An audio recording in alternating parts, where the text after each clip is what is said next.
Siwmai, sut ydych chi? Dwi'n gobeithio ydych chi'n cadw'n saff ac yn iawn. Yn y dosbarth hwn, sef yr ail dosbarth yn y gyfres, dwi'n wedi newid y teitl o'r gyfres hwn yn ychydig. Yn wreiddiol, roedd y teitl dysgu codio wefan gyda PHP, HTML, JavaScript, jQuery ac Ajax. Ond nawr, ydych chi'n gweld, dwi'n wedi ychwanegu y gair XSS yn y teitl, achos dwi'n meddwl mae'r iaith hwn yn eithriadol yn pwysig hefyd i'r codio yn y wefan. Felly, mae'r teitl o'r gyfres hwn o dosbarthiau i codio yn galw dysgu codio wefan gyda PHP, HTML, JavaScript, CSS, jQuery ac Ajax.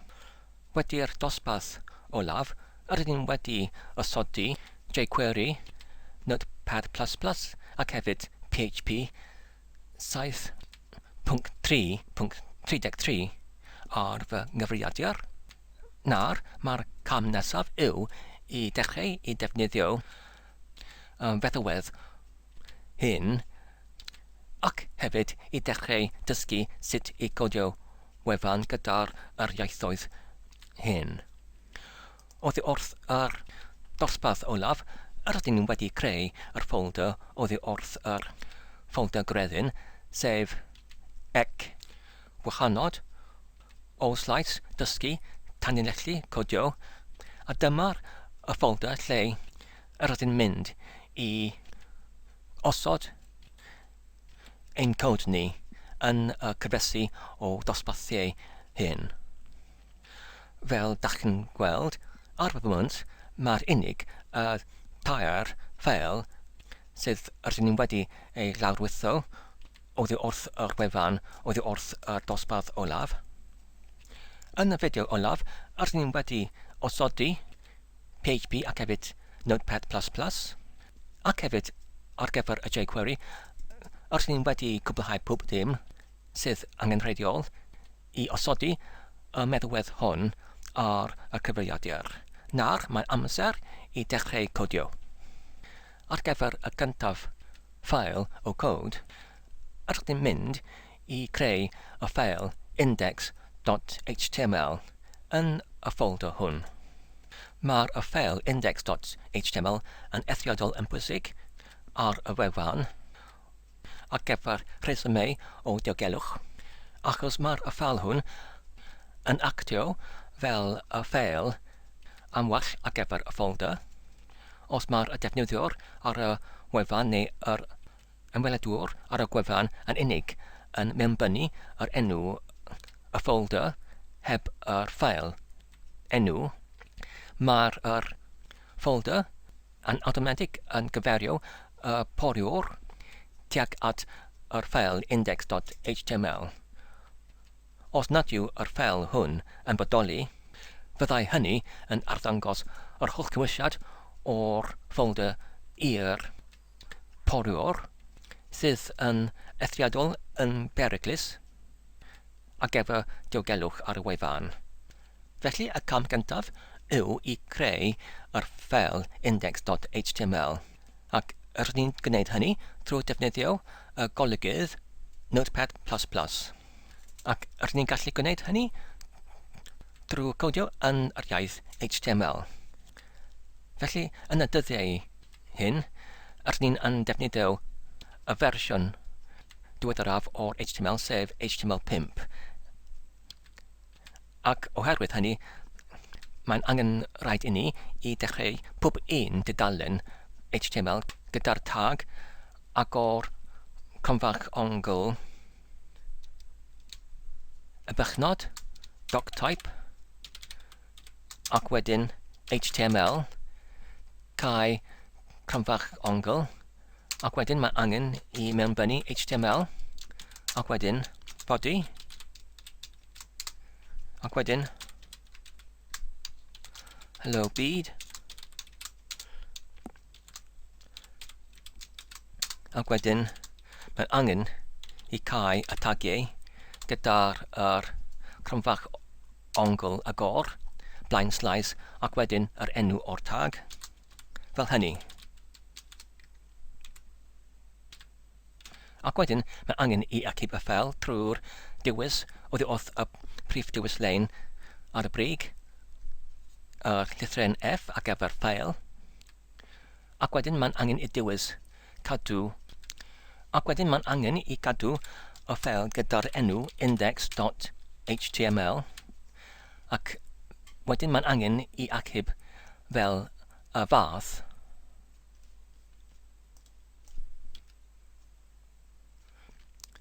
Hypertext Markup Language File, HTML fan hynny, ac wedyn clicio ar y botwm Save.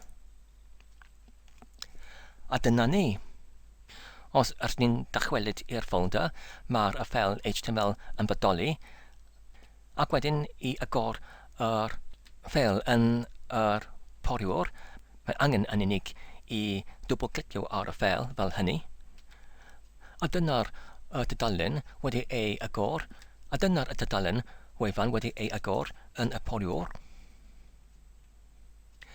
Felly, dyma'r ffeil wedi ei hollol ysgrifenwyd yn yr iaith HTML, ond oherwydd mae gyda ni y meddalwedd PHP wedi ei osodwyd ar y cyfrifiadur, ydych ni'n gallu galw ar y meddalwedd PHP ac yn gallu defnyddio yr offerynydd ar gael I wneud pethau fel dangos amser rhediedig.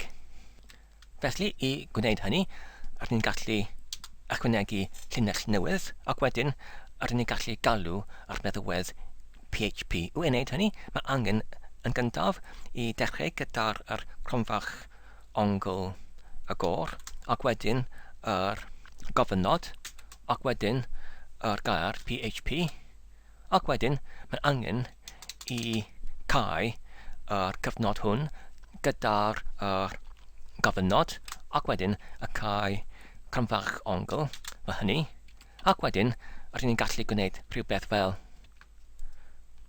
mynbynnu y gorchymyn echo I arddangos y canlyniad ar y dudalen, ac wedyn ydych ni'n gallu galw am rhyw ffythiant fel date, ac wedyn ydych ni'n gallu arddangos y dyddiad ar y dudalen fel yn dwbl dyfnod. Y ar gyfer blwyddyn, M ar gyfer y mis, D ar gyfer y dydd, ac wedyn yn y prif lythyren, H ar gyfer yr awr, ac wedyn yn y fach lythyren, y lythyren I dangos y munud, ac wedyn lythyren S I dangos yr eiliad. Nawr, ydych ni'n gallu adnewyddu y dudalen trwy bwyso ar y botwm F5. Ydw i'n wedi pwyso ar y botwm F5, ond does dim unrhyw beth wedi digwydd, ac y rheswm ar gyfer hynny yw, yn gyntaf, os ydyn angen I cymwisio yr toriad gyda'r cod PHP yn y cod tarddiad, mae angen I ni I terfynu yr enw yr ffeil gyda'r terfyniad PHP neu .php. I wneud hynny, mae angen I allenwi y ffeil oddi wrth index.html I index.php fel hyn. Dewis cadw fel. Wedyn mae angen I dewis oddi wrth y rhestra, gollwng I lawr, y fath PHP fel hyn, ac mae'r hyn yn automatig yn alwennu y terfyniad I .php, ac wedyn mae'n angen I gadw y ffeil trwy pwyso ar y botwm Save. A dyna ni. Wedyn mae angen I alwennu y cyfeiriad yn y poriwr I index.php, ac wedyn pwyso ar y botwm doddiad. A dyna ni. Mae'r poriwr yn dangos y cymwysiad o'r ffeil sydd ddim yn gywir. Rydyn ni'n disgwyl am y poriwr I dangos y geiriau Helo Byd yn fawr gyda'r y dyddiad oddi wrth y ffwythiant yn y iaith PHP, ond nad oedd hynny yn digwydd. Sut felly i wneud hynny? Wel, yr ateb yw i rhedeg y cod PHP ar y cyfrifiadur, mae angen i rhedeg yr gwenwr PHP ar y cyfrifiadur. Sut wedyn i rhedeg y gwenwr PHP ar y cyfrifiadur? Wel, yn gyntaf mae angen i agor yr gymell gorchymyn. I wneud hynny, mae angen i pwyso ar y botwm Windows ar y gefndrefn weithrededd Windows ac hefyd yn y blwch sydd yn dweud Search Program and Files, mae angen i mewnbynnu XMD. Ac wedyn i pwyso ar y botwm doddiad. Pan mae hynny wedi digwydd, mae'r ffenestr gyda'r gefndir D yn dangos fel hyn, gyda'r cymell yn fflachio yn barod i derbyn y gorchymynion. Felly, dyma'r enw yr ffenestr hwn, sef yr cymell gorchymyn, neu yn y Saesneg, the command prompt. Y cam nesaf yw i symud i'r ffolder lle mae'r PHP wedi ei osodwyd, ac ni'n gallu gwneud hynny drwy'r mewnbynnu XD, neu yn yr Saesneg, change directory neu newid folder, a wedyn gwagle, a wedyn mae'n angen i mewnbynnu enw yr folder, sef ec gwahanod /php 7.3 dodiad.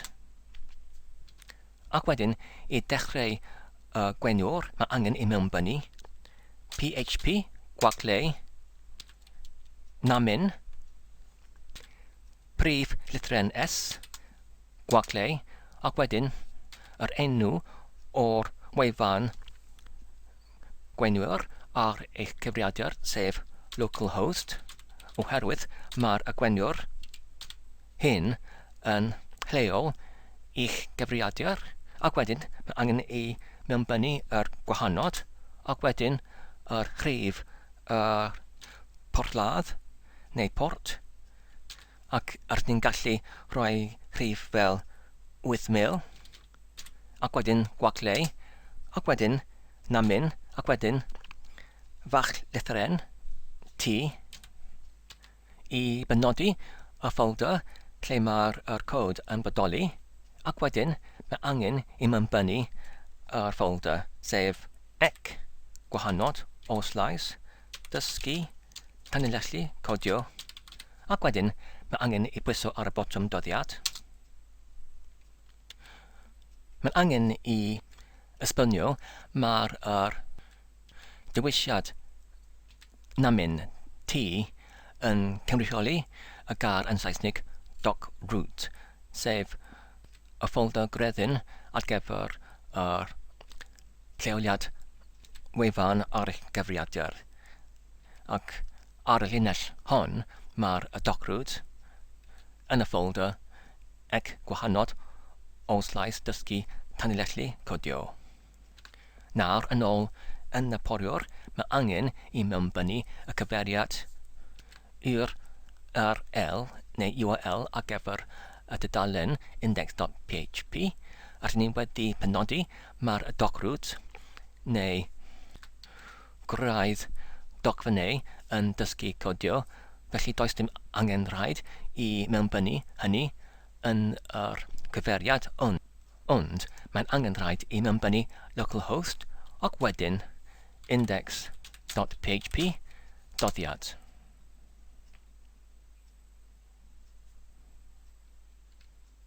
A dyna fe, Helo Byd, gyda'r dyddiad yn ei isod.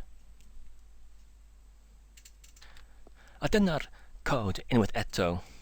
I grynhoi yn y fideo hwn, at ni wedi am tair o bethau, sef yn gyntaf i codio yn yr iaith HTML, sef y dudalen hwn yma, ac yn yr ail Rydyn ni wedi dysgu sut I ychwanegu cod PHP I mewn i'r cod HTML fel fan yma. Ac yn trydydd, rydyn ni'n dysgu sut I dechrau gwenwr I dechrau neu I rhedeg gwenwr wefan ar y cyfrifiadur leol drwy'r mewnbynnu y gorchymyn hwn, sef PHP, tanlinellu, namin, prif lythren S, gwaglau, localhost, gwahanod, y rhif y porthladd, sef 8000, gwaglau, namin, T, gwaglau, a wedyn y llwybr i'r folder lle mae'r gwraidd dogfennau yn bodoli, sef ec, gwahanod, dysgu, tanlinellu, codio. Diolch yn fawr am eich gwylio am y fideo hwn. Dwi'n gobeithio ydych chi'n wedi mwynhau ac yn ei darganfod yn defnyddiol. Tan y tro nesaf, cadw saff ac yn iawn, a hwyl fawr.